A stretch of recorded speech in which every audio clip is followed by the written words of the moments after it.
Praise the lord. ఈరోజు యోబు గ్రంథం 31వ అధ్యాయాన్ని చదువుకుందాం. కన్యను తదేకంగా చూడకూడదని నేను నా కళ్ళతో ఒప్పందం చేసుకున్నాను. ఎందుకని? దేవుడిచ్చే ప్రతిఫలమేది? పరమ ప్రదేశాలలో ఉన్న అమిత శక్తిమంతుడు నియమించే వారసత్వం మాటేమిటి? దుర్మార్గులకు విపత్తు రావటమే కదా, చెడుగు చేసేవాళ్ళు ఆపదకు గురి కావడమే కదా. దేవుడు నా తీరుతెన్నులు చూస్తూనే ఉన్నాడు కదా. నేను ఎన్ని అడుగులు వేసినది ఆయన లెక్కిస్తాడు కదా. దేవుడు నన్ను సరైన త్రాసులో పెట్టి తూస్తాడుగాక. అప్పుడు నా నిజాయితీని తెలుసుకుంటాడు. ఒకవేళ నా నడతకు అబద్ధాలతో సంబంధం ఉంటే, నా పాదాలు మోసం చేసేందుకు వేగిరపడి ఉంటే, నా పాదాలు త్రోవ తప్పి తప్పటడుగు వేసి ఉంటే, నా మనసు నా కళ్ళను అనుసరించి ఉంటే, నా చేతులకు అపవిత్రత ఏదైనా అంటుకొని ఉంటే, నేను నాటిన విత్తనం పంట మరొకడు భుజిస్తాడుగాక. నేను నాటిన మొక్కలను పీకివేయటం జరుగుతుందిగాక. పరస్త్రీ నా హృదయాన్ని మరలు కొలిపి ఉంటే, నా పొరుగువాడి తలుపు దగ్గర నేను పొంచి ఉంటే, నా భార్య వేరొకడి తిరగలి విసురుతుందిగాక. ఇతరులు ఆమెను అనుభవిస్తారుగాక. ఎందుకంటే అది దుర్మార్గం, అది న్యాయమూర్తుల దండనకు తగిన నేరం. అది నాశనకరమైన అగాధం వరకు దహించి వేసే అగ్ని లాంటిది. అది నా ఫలసాయాన్ని సమూల ధ్వంసం చేసి విడుస్తుంది. నా నౌకరు గాని నా పనికత్తె గాని నా మీద ఫిర్యాదు చేసే పక్షంలో, వారి ఫిర్యాదు నేను నిరాకరించి ఉంటే, దేవుడే లేచేటప్పుడు నేనేమి చేయగలను? లెక్క అప్పగించమని ఆయన చెప్పేటప్పుడు ఆయనకు నేనేమి జవాబు చెప్పను? తల్లి గర్భంలో నన్ను సృజించిన వాడే వారిని కూడా సృజించాడు కదా. మాతృగర్భంలో మనలందరినీ రూపొందించేవాడు ఆయన ఒక్కడే కదా.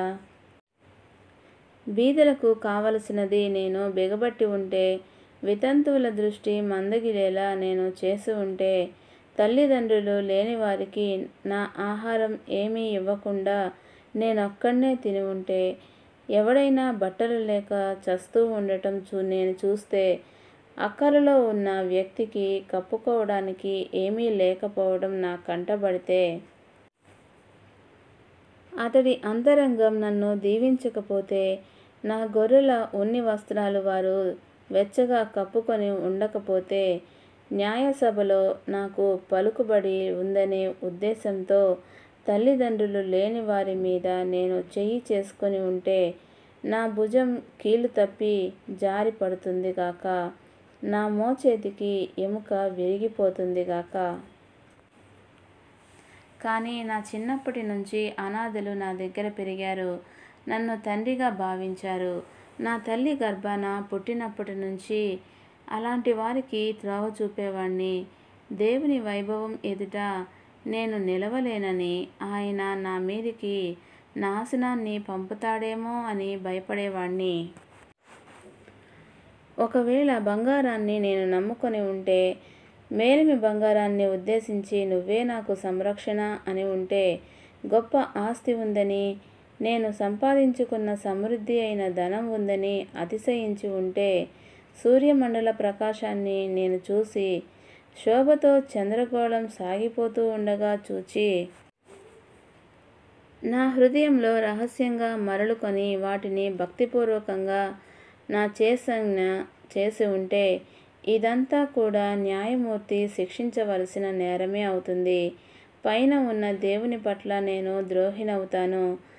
నన్ను ద్వేషించిన వాడికి నాశనం కలిగితే, నేను సంతోషించే పక్షంలో అతడికి కీడు వాటిల్లితే చూచి నేను ఆనందిస్తే, నేను అలా చేయలేదు.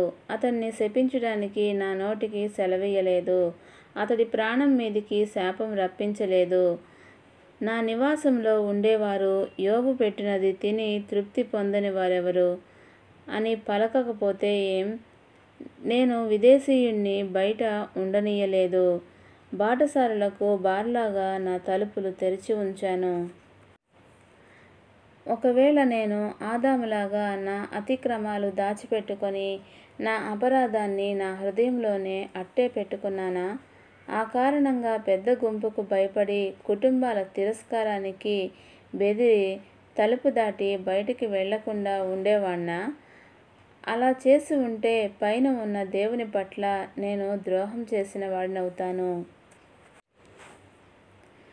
నా మొర వినటానికి ఎవడైనా నాకు ఉంటే ఎంత బావుండేది. ఇదిగో నా సంతకం. అమిత శక్తిమంతుడు నాకు జవాబు చెప్తాడుగాక. ఇదిగో నా ఫిర్యాది నా మీద మోపిన ఫిర్యాదు రాస్తాడుగాక. నేను దాన్ని నా భుజం మీద తప్పక మోస్తాను. దాన్ని కిరీటంగా పెట్టుకుంటాను. నా అడుగుల లెక్క ఆయనకు నివేదిస్తాను. రాజులాగా నేనాయనను సమీపిస్తాను. నా భూమి నాకు వ్యతిరేకంగా ఆక్రందన చేస్తే, భూమి చాళ్లు అన్నీ ఏడుస్తూ ఉంటే, దాని వెల చెల్లించకుండా దాని ఫలసాయం నేనే మింగేసి ఉంటే, దాని రైతులకు ప్రాణాపాయం కలిగించి ఉంటే, గోధుమలకు బదులుగా ముళ్ళు, యవలకు బదులుగా కలుపు మొక్కలు మొలుస్తాయిగాక. యోబు మాటలు సమాప్తం. దేవుడి పరిశుద్ధ వాక్యమును దీవించునుగాక. ఆమెన్.